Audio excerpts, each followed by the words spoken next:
आज का जो टॉपिक है वो है आपका कैरेक्टरिस्टिक और properties of circular motion. Circular motion के अपन कुछ प्रॉपर्टीज और कैरेक्टरिस्टिक देखने वाले हैं इस वीडियो में। तो first characteristic is direction changes continuously but instantly और कंटिन्यूअसली दोनों भी बोल सकते हैं आप यहाँ पर, और कंटिन्यूअसली भी बोल सकते हो। Okay, but magnitude remain constant in UCM. Uniform circular motion में जो है उसकी डायरेक्शन जो है वो चेंज होती रहेगी। क्या होती रहेंगी? चेंज होती रहेंगी, बट उसका जो मैग्नीट्यूड है वो चेंज नहीं होगा। जैसे मैंने आपको बताया, a circular motion is a motion जहां पर आप सर्कल के सर्कमफरेंस में मोशन करते हो। अब सर्कल के सर्कमफरेंस पे जब आप मोशन करोगे तो सर्कल पे अगर मैंने टेंजेंट ड्रॉ किया तो वो आपको क्या देता है? Direction of velocity. ये क्या देता है आपको? Direction of velocity. अब डायरेक्शन ऑफ वेलोसिटी देता है। ओके, अब वेलोसिटी की डायरेक्शन यहाँ पे मैंने इस सर्कमफरेंस पे टेंजेंट ड्रॉ किया तो डायरेक्शन कौन सी मिली? ये मिली। अब मैंने यहाँ पर ड्रॉ की तो मुझे डायरेक्शन कौन सी मिली? देखो, हुई कि नहीं चेंज? फिर मैंने यहाँ पर गई तो चेंज हो गई, यहाँ पर गई तो चेंज हो गई, यहाँ पर गई तो चेंज हो गई। मीन्स क्या कि यहाँ पर हर एक इंस्टेंट पे या फिर कंटिन्यूअसली जो डायरेक्शन है वेलोसिटी की वो क्या हो रही है? चेंज हो रही है। ये तो बात हो गई वेलोसिटी के बारे में। अब देखो डिस्प्लेसमेंट के बारे में। अब ये जो कुछ भी डिस्प्लेसमेंट है वो अपन लेंगे सेंटर ऑफ सर्कल से। ओके, अब सेंटर ऑफ सर्कल से मतलब क्या कि अगर सेंटर ऑफ सर्कल से जो रेडियस वेक्टर मैंने ड्रॉ किया, suppose this is my position A और this is my position B, मैं ए टू बी गई तो मैंने इतना डिस्टेंस ट्रेवल किया। ओके, तो this is my displacement. Okay, फिर मैं बी टू सी गई तो मैंने ये डिस्टेंस ट्रेवल किया। ओके, तो दिस इज माय डिस्प्लेसमेंट। तो पहले मेरा डिस्प्लेसमेंट ऐसा था, फिर मेरा डिस्प्लेसमेंट ऐसा हुआ, फिर मैंने यहाँ से सपोज डी पॉइंट पर गई तो ये जो मेरा डिस्टेंस हो गया वो हो गया मेरा डिस्प्लेसमेंट, तो ये वाला हो गया। ओके, मीन्स क्या कि डायरेक्शन जो है, डिस्प्लेसमेंट की डायरेक्शन जो है वो भी क्या हो रही है? इंस्टेंटली और कंटिन्यूअसली चेंज हो रही है, बट मैग्नीट्यूड चेंज नहीं होगा। इन यूसीएम मैग्नीट्यूड चेंज नहीं होगा। अगर यूसीएम मीन्स क्या? With a constant speed. Suppose to be, अगर मैंने क्लॉक वॉच ली, ये 12 पर है। ओके, अब 12 to 1 पर अगर काटा आया, 12 to 1 5 मिनट्स में आता है, मिनट हैंड 5 मिनट्स में आता है। 1 to 2 जो है वो भी कितने में आएगा? 5 मिनट में आएगा।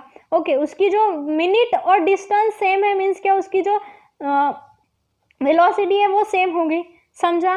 तो यहाँ पर जो डिस्प्लेसमेंट है, वेलोसिटी है, वो यूसीएम में मतलब यूनिफॉर्म सर्कुलर मोशन की बात कर रहे हैं अपन यहाँ पर। यूनिफॉर्म सर्कुलर मोशन में क्या हो गई? कंटिन्यूअसली चेंज होगी। अब देखो फोर्स और एक्सेलरेशन।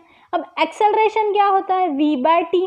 अब v/t, अगर v जो है वो ही कंटिन्यूअसली चेंज हो रहा है तो अगर v को विथ रिस्पेक्ट टू टाइम देखा तो वो भी कंटिन्यूअसली चेंज होगा। ऑब्वियस सी बात है। ओके, अब फोर्स क्या होता है? फोर्स इक्वल्स टू होता है मास इनटू एक्सेलरेशन। ओके, अब मास का तो कोई फर्क नहीं पड़ता, लेकिन एक्सेलरेशन, अब एक्सेलरेशन मीन्स क्या? v/t मतलब वेलोसिटी बाय t। अब v मीन्स क्या आपका? वेलोसिटी। मीन्स क्या? अगर वेलोसिटी चेंज हो रहा है तो एक्सेलरेशन चेंज होगा, एक्सेलरेशन चेंज हो रहा है तो फोर्स चेंज हो रहा है।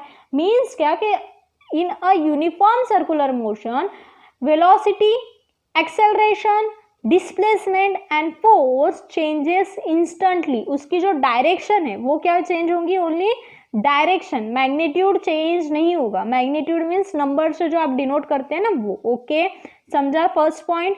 Second point is the work done by the particle, the work done by the particle in UCM uniform circular motion is zero। Uniform circular motion में work done जो है वो जीरो हो जाएगा। अब यूनिफॉर्म सर्कुलर मोशन में work done zero कैसे होगा? देखो, दिस इज माय सर्कल। अब यूनिफॉर्म सर्कुलर मोशन जो होता है वो पीरियोडिक होता है। क्या होता है? पीरियोडिक होता है। पीरियोडिक होता है मीन्स क्या कि after a certain interval of time वो वहीं पे आएगा। सपोज टू बी, यहाँ पर मैं वही लूंगी क्लॉक का एग्जांपल। 1 घंटे बाद में जो आपका मिनट हैंड है वो फिर से 12 पर आ रहा है। अब देखो, वर्क डन का जो फॉर्मूला है वो क्या होता है? Force into distance travel. Okay, is a vector, क्योंकि यहाँ पर जो है डिस्टेंस साइड पर डिपेंड है, means this is displacement travel आएगा। यहाँ पर क्या होगा? Displacement travel.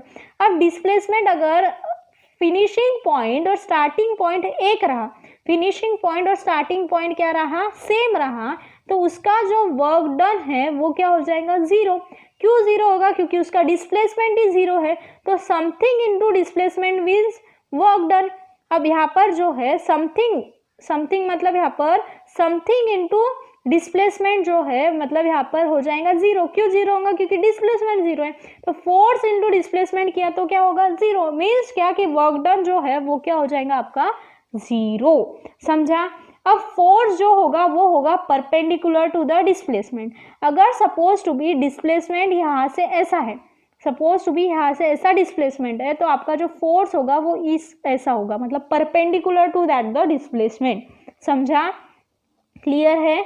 अब यहाँ पर क्या बोला कि उसकी जो काइनेटिक एनर्जी है वो रिमेन कांस्टेंट।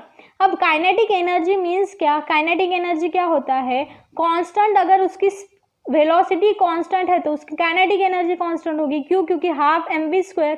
तो वेलोसिटी कांस्टेंट है, मास तो ऑलरेडी कांस्टेंट है, तो वेलोसिटी अगर कांस्टेंट है तो ऑब्वियस सी बात है उसकी जो काइनेटिक एनर्जी है वो क्या होगी? कांस्टेंट होगी।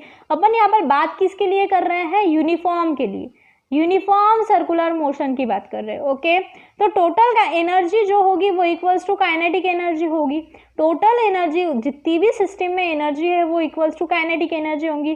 पोटेंशियल एनर्जी का कन्वर्जन होता है काइनेटिक एनर्जी में, ये आपको पता है। पोटेंशियल एनर्जी मीन्स अगर कोई चीज रेस्ट पे है तो उसके अंदर की जो एनर्जी होंगी वो होंगी पोटेंशियल एनर्जी, और वो जब मोशन में आ गई तो पोटेंशियल एनर्जी जीरो हो जाएंगे, वो हो जाएगा काइनेटिक एनर्जी में चेंज। समझा आपको ये? तो circular motion is a motion in plane. Circular जो मोशन है वो क्या है? Motion in plane. अब motion in plane means two dimensional. Plane क्या होता है? This is two dimensional, X और वाई। ये तो सर्कुलर मोशन जो है उसके लिए आप एक्स कोऑर्डिनेट कंसिडर करोगे, वाई कोऑर्डिनेट कंसिडर करोगे, तो this is your circular motion which is in what?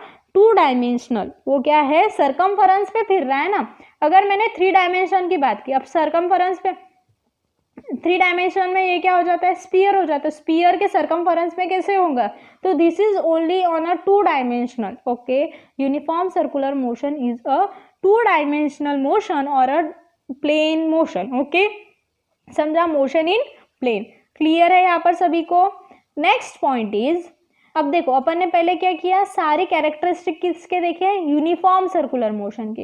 अब अपन सारे कैरेक्टरिस्टिक किसके देखने वाले हैं? नॉन यूनिफॉर्म सर्कुलर मोशन की। ओके, अब नॉन यूनिफॉर्म सर्कुलर मोशन में क्या होगा? In a non uniform circular motion potential energy जो होगी वो कांस्टेंट होगी। पोटेंशियल एनर्जी जो होगी वो क्या होगी?